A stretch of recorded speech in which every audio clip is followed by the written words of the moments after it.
দেখো তোমাদেরকে আমি বলেছিলাম কি সোম থেকে শুক্রবার, সোম থেকে শুক্রবার জিকে ক্লাসটা আমি করাই তোমাদের, তোমরা জানো সবাই। কিন্তু আমি কি বলেছিলাম যে প্রতি সপ্তাহে কিবার শনিবার দিন, প্রতি সপ্তাহে শনিবার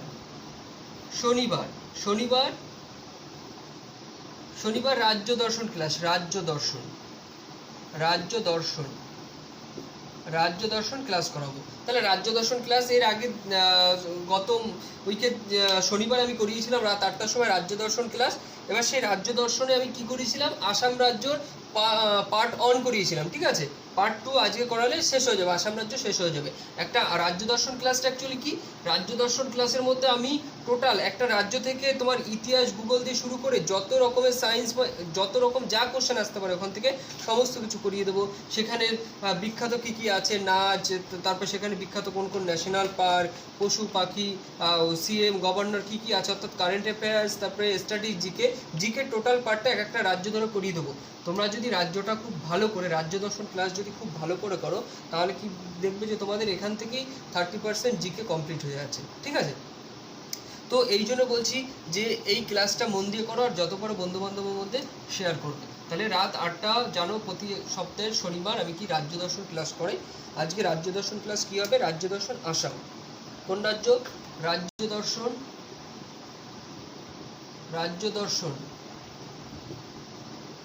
দর্শন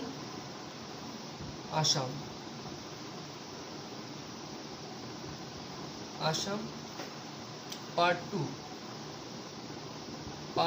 2, দ্বিতীয় পার্ট, আসামের দ্বিতীয় পার্ট।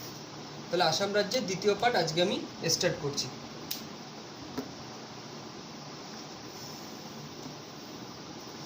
পার্ট 1-এ আমি করেছিলাম কি, আসামের সীমা বাংলাদেশের সঙ্গে দুবার মিলিত হয়েছে। তারপরে করেছিলাম এখানে প্রথম সিএম অর্থাৎ মুখ্যমন্ত্রী কে হয়েছিল, গোপীনাথ বারদোলাই। তারপরে ফার্স্ট ওমেন সিএম কে ছিলেন, সৈয়দা আনোয়ারা তেমুর, যিনি কয়েকদিন আগে যার মৃত্যু হয়েছে। রাজ্য পাখি কি, রাজ্য পশু কি, এগুলো কিন্তু আমি করিয়ে দিয়েছিলাম, তাই তো। আজকে পার্ট 2-তে দেখো আমি কি স্টার্ট করছি। পার্ট 2-তে প্রথমত দেখো রাজধানী, প্রথমত কি, আসামের রাজধানী,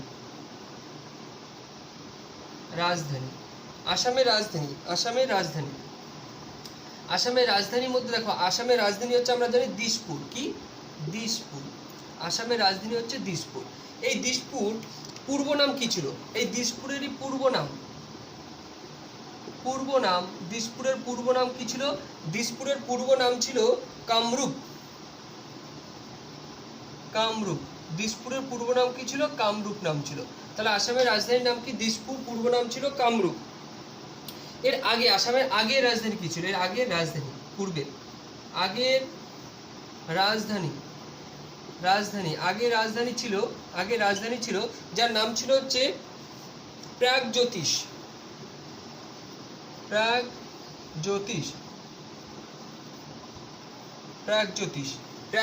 আগের নাম কি ছিল, প্রাগজ্যোতিষ ছিল এর আগের নাম। তারপরে দেখো, তারপরে আছে প্রাগজ্যোতিষ চলে গেল। এই প্রাগজ্যোতিষেরই বর্তমানে আমরা কি নামে জানবো, প্রাগজ্যোতিষেরই বর্তমান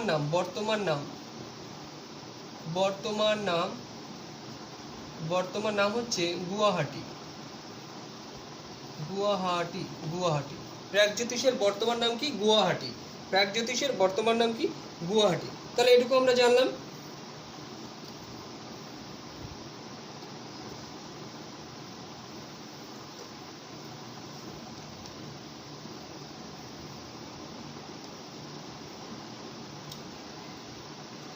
তারপরে লেখো,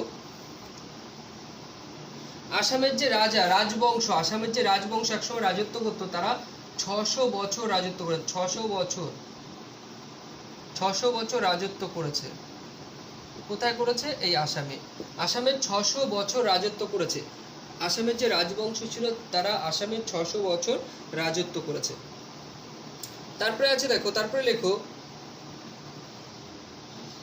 এই আসামের যে রাজবংশ ছিল যারা 600 বছর রাজত্ব করেছে, তারা যখন রাজত্ব করেছে রাজবংশ, তাদের রাজধানী ছিল শিবসাগর। তাদের রাজধানী কোথায় ছিল, শিবসাগর। এবার একটা ইম্পর্টেন্ট পয়েন্ট লেখো, অসম অসম শব্দটি অসম শব্দটি অহম অহম শব্দ থেকে এসেছে শব্দ থেকে এসেছে অহম শব্দ থেকে এসেছে। তাহলে অসম শব্দটি কি থেকে এসেছে? অসম শব্দটি অহম শব্দ থেকে এসেছে।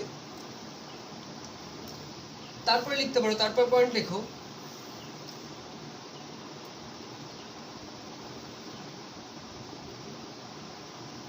অসমে এসেই, অসমে থাকাকালীন, আচ্ছা অসমে থাকাকালীন, অসমে অর্থাৎ অসমে এসেছিলেন কে? Hiuen Tsang. অসমে থাকাকালীন, থাকাকালীন, অসমে থাকাকালীন, অসমে থাকাকালীন হিউয়েন সাং, অসমে থাকাকালীন Hiuen Tsang, Hiuen Tsang, Hiuen Tsang লিখেছিলেন, লিখেছিলেন, হিউয়েন সাং লিখেছিলেন Si Yu Ki, Si Yu Ki গ্রন্থটি। সি ইউ কি গ্রন্থটি কে লিখেছিলেন? হিউয়েন সাং লিখেছিলেন, এটা আমরা পড়েছি। কিন্তু যখন তিনি আসামে এসেছিলেন, সেই আসামে আসাকালীন কিন্তু যখন ছিলেন তখনই লিখেছিলেন। আসামে তিনি কখন এসেছিলেন?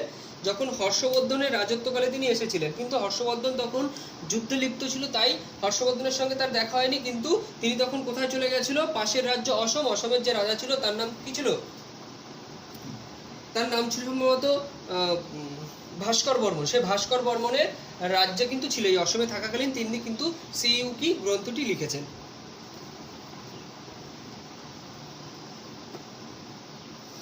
তারপর লেখো, সমুদ্রগুপ্তের এলাহাবাদ শিলালেখতে, সমুদ্রগুপ্তের এলাহাবাদ, সমুদ্রগুপ্তের কি?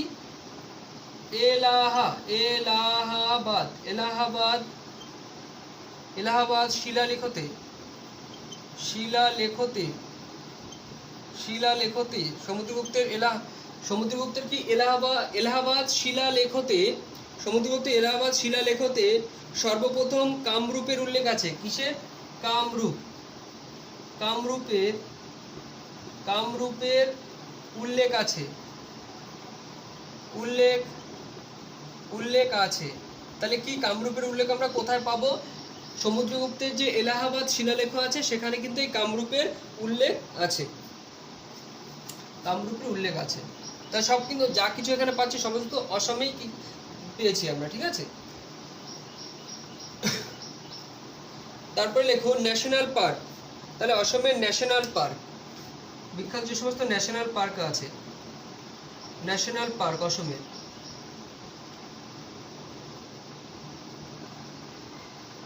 ন্যাশনাল পার্ক অসমের কি? National park, national park. দেখো প্রধান 4টি ন্যাশনাল পার্ক রয়েছে। কি কি? প্রথমে দেখো ডিব্রু, ডিব্রু সাইখোবা ন্যাশনাল পার্ক, ডিব্রু সাইখোবা, ডিব্রু সাইখোবা, ডিব্রু সাইখোবা আমি ন্যাশনাল পার্ক এনপি লিখে দিচ্ছি, ঠিক আছে। এনপি তোমরা বুঝে নেবে, national park Dibru Saikhowa national park. তারপর আছে Kaziranga national park, Kaziranga, Kaziranga, Kaziranga national park, Kaziranga national park. এই কাজিরাঙ্গা ন্যাশনাল পার্কে কি দেখা যায়? এক শৃঙ্গ গন্ডার, এক শৃঙ্গ, এক শৃঙ্গ গন্ডার, এক শৃঙ্গ গন্ডার দেখা যায়, এক শৃঙ্গ গন্ডার। আর এই এক শৃঙ্গ গন্ডার হচ্ছে অসমের রাজ্য পশু, অসমের রাজ্য পশু, অসমের রাজ্য পশু। তাহলে কি করলাম? দেখো ন্যাশনাল পার্ক রয়েছে কি? Dibru Saikhowa national park, Kaziranga national park. এই কাজিরাঙ্গা ন্যাশনাল পার্কে একশৃঙ্গ গন্ডার দেখা যায়। এই একশৃঙ্গ গন্ডার হচ্ছে আসামের কি? রাজ্য পশু। তারপরে লেখো ওরাং ন্যাশনাল পার্ক। কি রয়েছে? Orang, Orang national park, NP national park, Orang, Orang national park. তারপরে রয়েছে মানস ন্যাশনাল পার্ক।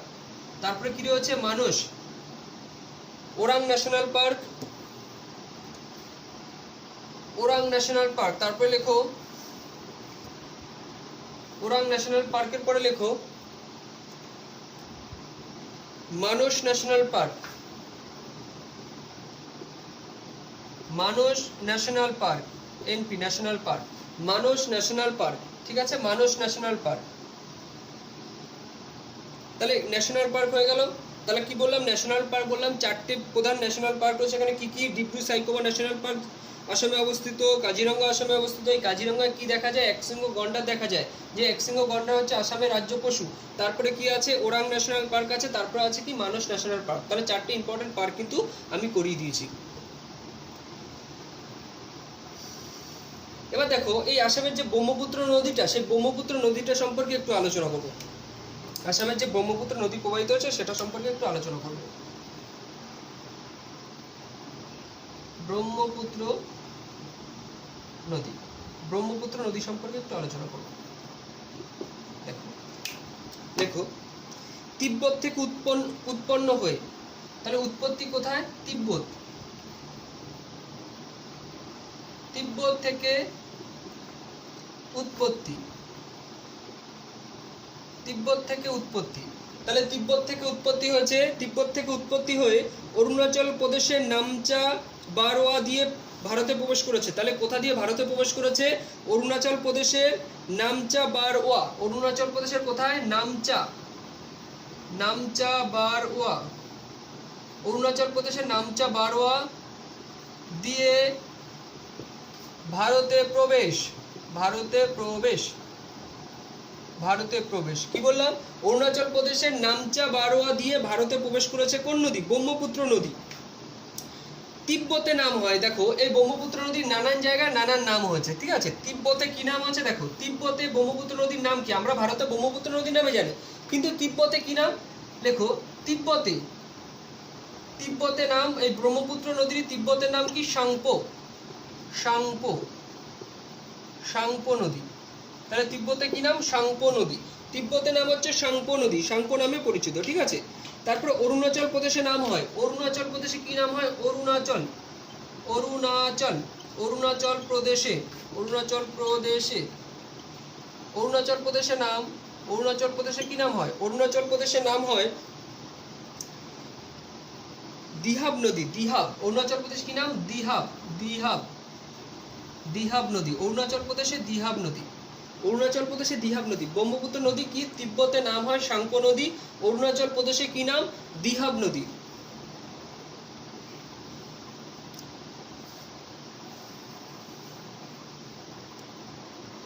এই ব্রহ্মপুত্র নদী বাংলাদেশে কি নাম হয়? বাংলাদেশে, বাংলাদেশে নাম, বাংলাদেশে নাম হয়, বাংলাদেশে নাম যমুনা, যমুনা। মাথায় রাখো, আমাদের দেশে যমুনা আছে, কিন্তু বাংলাদেশে এই ব্রহ্মপুত্র নদীকে কি নামে জানে? যমুনা নামে জানা হয়, ঠিক আছে। তাহলে আরেকটা কি বললাম, দেখো মাজুলি দ্বীপ, মাজুলি দ্বীপ আসামে অবস্থিত। মাজুলি দ্বীপ কোন নদীতে? এই ব্রহ্মপুত্র নদীতেই, ব্রহ্মপুত্র নদীতে মাজুলি, ব্রহ্মপুত্র নদীতে কি আছে? মাজুলি, মাজুলি। ব্রহ্মপুত্র নদীতে কি রয়েছে? মাজুলি দ্বীপ, মাজুলি দ্বীপ, মাজুলি দ্বীপ, মাজুলি দ্বীপ। ব্রহ্মপুত্র নদীতে কি আছে? মাজুলি দ্বীপ, মাজুলি দ্বীপ রয়েছে।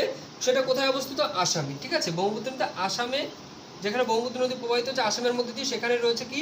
মাজুলি দ্বীপ, আসাম।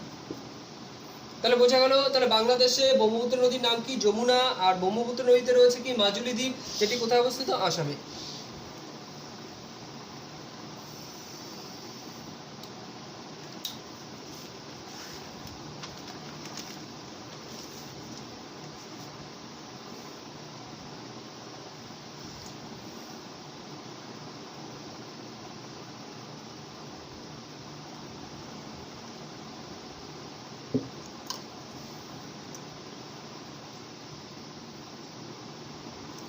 তারপর লেখো আসামের আর কি বিখ্যাত কি আছে, দেখো ডিগবয়, ডিগবয়, ডিগবয় কি? ডিগবয়, ডিগবয় তৈল শোধনাগার, তৈল শোধনাগার, তৈল শোধনাগার, ডিগবয় তৈল শোধনাগার ভারতের সব থেকে পুরনো তৈল শোধনাগার। এটা কি? ভারতের সব থেকে পুরনো, ভারতের তৈল শোধনাগার। ডিগবয় তৈল শোধনাগার কোথায় অবস্থিত? আসামে। ভারতের সব থেকে পুরনো, সব থেকে পুরনো পুরনো পুরনো তৈল শোধনাগার, তার নাম কি? ডিগবয়। ডিগবয় তৈল শোধনাগার, যেটি স্থাপিত হয় স্থাপিত হয় কত? 1901। স্থাপিত হয় কত? 1901 সালে। কত? 1901 সালে স্থাপিত হয়, 1901। তাহলে ডিগবয় তৈল শোধনাগার, যেটি ভারতের সব থেকে পুরনো তৈল শোধনাগার, যেটি কোথায় অবস্থিত? আসামে অবস্থিত। স্থাপিত হয় কত সাল? স্থাপিত হয় 1901 সালে। তারপরে লেখো এখানে জিআই ট্যাগ প্রাপ্ত কি কি পাওয়া যায়। GI tag, GI tag, GI tag, GI tag ভালো করে বুঝবে। জিআই ট্যাগটা কি? জিআই ট্যাগ হচ্ছে যে সেই স্থানেরই বিখ্যাত। যেমন ধরো রসগোল্লা কোথাকার বিখ্যাত? পশ্চিমবঙ্গ। রসগোল্লার নাম এলেই বুঝবে যে পশ্চিমবঙ্গের বিখ্যাত, অর্থাৎ ওই স্থানটাই আসে, ঠিক আছে? ওই স্থানের ওই নামটা এলে ওই স্থানেই বিখ্যাত। সারা পৃথিবী ওয়ার্ল্ডে বিখ্যাত কোথায়? রসগোল্লা পশ্চিমবঙ্গে বিখ্যাত। এইরকম কিছু কিছু জায়গার বিখ্যাত কিছু কিছু জিনিস আছে, তাকে কি বলা হয়? জিআই ট্যাগ প্রাপ্ত, ঠিক আছে? সেই জিআই ট্যাগ স্টার মানে কত বছরের জন্য জিআই ট্যাগ দেওয়া হয় জানো? জিআই ট্যাগ দেওয়া হয়, লিখে নেবে, জিআই ট্যাগ দেওয়া হয় 10 বছরের জন্য। জিআই ট্যাগ কত বছর দেওয়া হয়? খুব পরীক্ষা আসে। 10 বছরের জন্য, বছরের জন্য দেওয়া হয়। তাহলে জিআই ট্যাগ কত বছরের জন্য দেওয়া হয়? 10 বছরের জন্য। এবার লেখো আসামে কোন কোন জিনিস জিআই ট্যাগ প্রাপ্ত সেটা একটু লেখো। আসামে জিআই ট্যাগ প্রাপ্ত জিনিস লেখো। প্রথমে লেখো তেজপুর, তেজপুর লিচি, তেজপুর লিচি, তেজপুর লিচি, তেজপুর লিচি জিআই ট্যাগ প্রাপ্ত কোথায়? আসাম। তেজপুর লিচি জিআই ট্যাগ প্রাপ্ত আসাম। তারপর আছে muga silk, muga silk, muga silk, muga silk GI tag প্রাপ্ত কোথায়? আসামে। তাহলে আসামে জিআই ট্যাগ প্রাপ্ত কি কি আমরা প্রধান পেয়েছি? এক হচ্ছে তেজপুর লিচি, আর একটা হচ্ছে মুগা সিল্ক। কোথাকার বিখ্যাত? আসামের বিখ্যাত। গুগলে সার্চ করলে পাবে যে এখানেই আসবে, আসামে নাম আসবে, কারণ জিআই ট্যাগ কোথাকার পেয়েছে? এই আসামের পেয়েছে। তাহলে জিআই ট্যাগ প্রাপ্ত জিনিস হয়ে গেল আসামের। তারপরে লেখো দুটো ন্যাশনাল ওয়াটারওয়ে আছে। ন্যাশনাল ওয়াটারওয়ে অন, লেখো আসামে দুটো ন্যাশনাল ওয়াটারওয়ে আছে। National, national water, national waterway কি? One. National waterway, national waterway one, যেটি কিনা প্রয়াগরাজ টু হলদিয়া, যেটি কোথা থেকে কোথায় গেছে? প্রয়াগরাজ, প্রয়াগরাজ টু হলদিয়া, হলদিয়া, হলদিয়া, হলদিয়া কোন নদীতে? গঙ্গা নদীতে। তাহলে জানলে গঙ্গা নদীতে, গঙ্গা নদীতে। তাহলে কি করেছে দেখো, ন্যাশনাল ওয়াটারওয়ে কোথায়? আসামে। ন্যাশনাল ওয়াটারওয়ে অন রয়েছে আসামে, সেটা হচ্ছে প্রয়াগরাজ থেকে হলদিয়া পর্যন্ত। সেটা কোন নদীতে? অর্থাৎ জলপথে, জলপথ আর কি। সেটা কোন নদীতে? গঙ্গা নদীতে। তারপর আছে national waterway two, national, national waterway,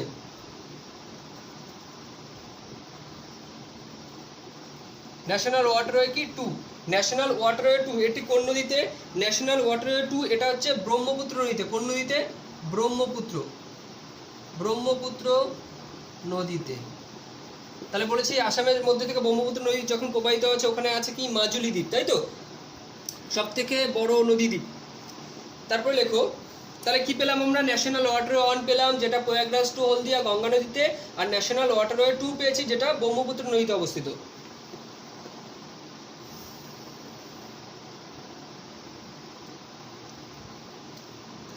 তারপরে লেখো কারেন্ট অ্যাফেয়ার্স। আসামের কারেন্ট অ্যাফেয়ার্স, আমি বলেছি কারেন্ট অ্যাফেয়ার্স তো করিয়ে দেবো এর সঙ্গে সঙ্গে। তাহলে আসামের কারেন্ট অ্যাফেয়ার্স কি কি আছে দেখে নাও।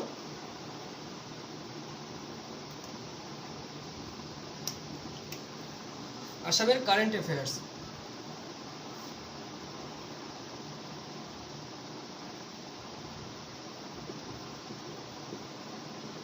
কারেন্ট, আসামের কি কারেন্ট অ্যাফেয়ার্স, আসামের কারেন্ট অ্যাফেয়ার্স কি কি আছে দেখো। আসামের কারেন্ট অ্যাফেয়ার্স নতুন কি কি ঘটেছে সেই সম্পর্কে আমি একটু লিখিয়ে দিই তোমাদের।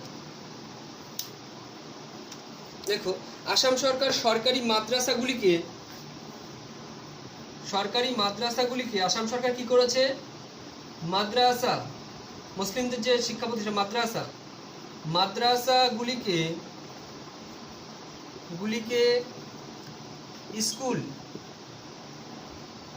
স্কুলে রূপান্তর করেছে। মাদ্রাসাগুলিকে স্কুলে রূপান্তর করেছে কি? আসাম সরকার রূপান্তর করেছে। তাহলে কি মাদ্রাসাগুলিকে স্কুলে রূপান্তর করেছে কি? আসাম সরকার।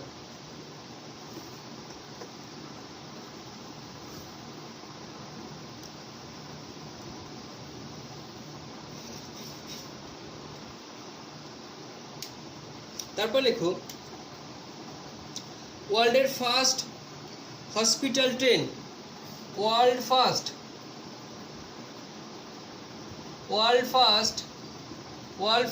হসপিটাল, ওয়ার্ল্ড ফার্স্ট বললাম, world first hospital,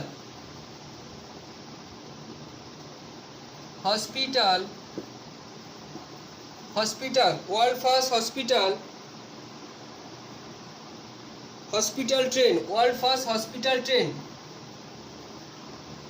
first hospital train, world first hospital train, Lifeline Express, কি নাম? লাইফলাইন এক্সপ্রেস,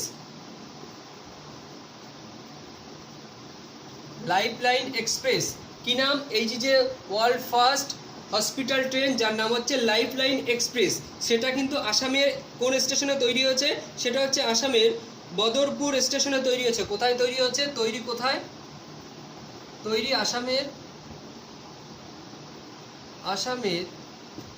আসামের বদরপুর স্টেশন, দেখতে পাচ্ছ না তো? বদরপুর স্টেশন, এখানে বদরপুর স্টেশনে তৈরি হচ্ছে,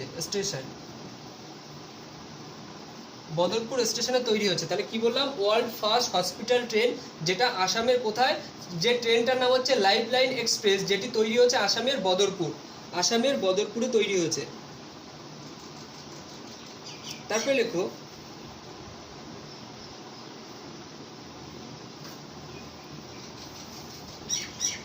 আসামের ডিব্রু সাইখোবা যে ন্যাশনাল পার্কটা লিখলাম, ডিব্রু সাইখোবা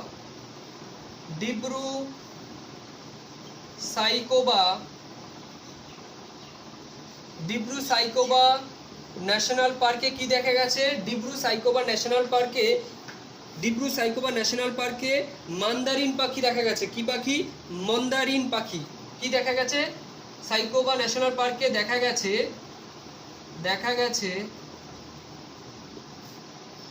মন্দারিন পাখি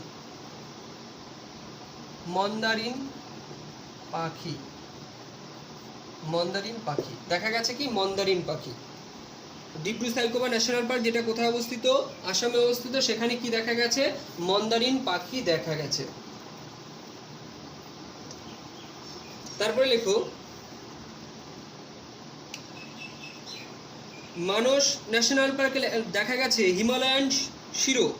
মানস ন্যাশনাল পার্কে কি দেখা গেছে? মানস ন্যাশনাল পার্কে দেখা গেছে, লেখো মানস ন্যাশনাল পার্কে দেখা গেছে হিমালয়ান শিরো দেখা গেছে মানস ন্যাশনাল পার্কে। হিমালয়ান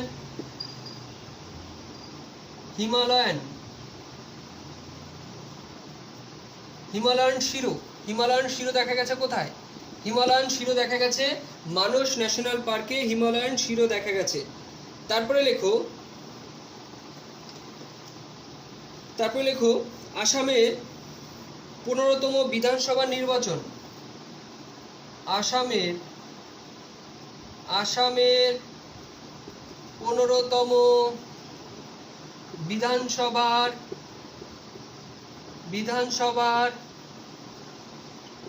নির্বাচন আসামের 15তম বিধানসভা নির্বাচন 27 মার্চ থেকে 6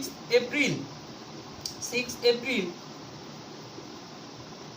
এপ্রিল পর্যন্ত হয়েছিল। তাহলে কি বললাম যে আসামের 15তম বিধানসভা নির্বাচন 27 মার্চ থেকে 6 এপ্রিল এর মধ্যে 3 দফায় সম্পূর্ণ হয়। কত দফায়?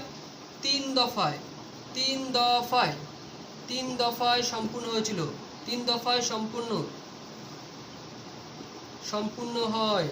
সম্পূর্ণ হয়েছিল লেখো। তারপরে লেখো, তবে লাস্ট কোশ্চেন লেখো। আসাম সরকার,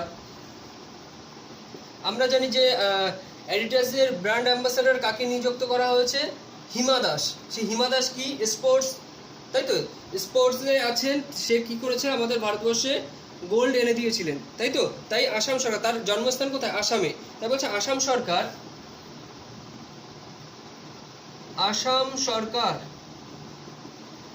সরকার হিমা দাসকে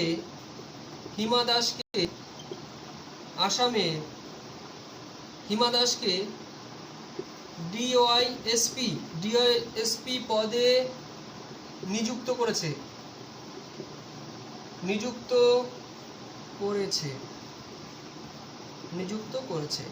আসামে বলছে ডিওয়াইএসপি পদে নিযুক্ত করেছে কাকে? হিমা দাসকে। সেই হিমা দাসকে কে করেছে? আসামে করেছে। হিমা দাসের জন্ম আসামে, তিনি আসামের বাসিন্দা। আর কি করেছে হিমা দাসকে? আমরা কি জানি, আমরা কি নামে জানি? যে অ্যাডিডাসের ব্র্যান্ড অ্যাম্বাসেডর এই হিমা দাস। তাহলে দেখো আসাম সম্পর্কে আমি পার্ট 1, যারা পার্ট 1 দেখোনি অবশ্যই পার্ট 1 দেখবে। পার্ট 2তে আমি শেষ করে দিয়েছি আসাম সম্পর্কে টোটাল যা কিছু আসে সমস্ত কিছু কমপ্লিট করে দিয়েছি।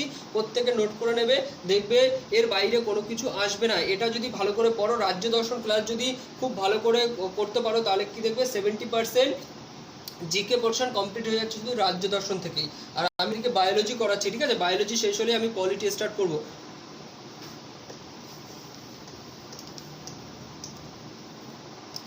নেক্সট দিন রাজ্য দর্শন করাবো আমি। রাজ্য দর্শন ক্লাস নেক্সট দিন করাবো কি? নেক্সট দিন কেরল রাজ্য হবে, কেরল রাজ্য। নেক্সট দিন রাজ্য দর্শন ক্লাস কি হবে? কেরল রাজ্য।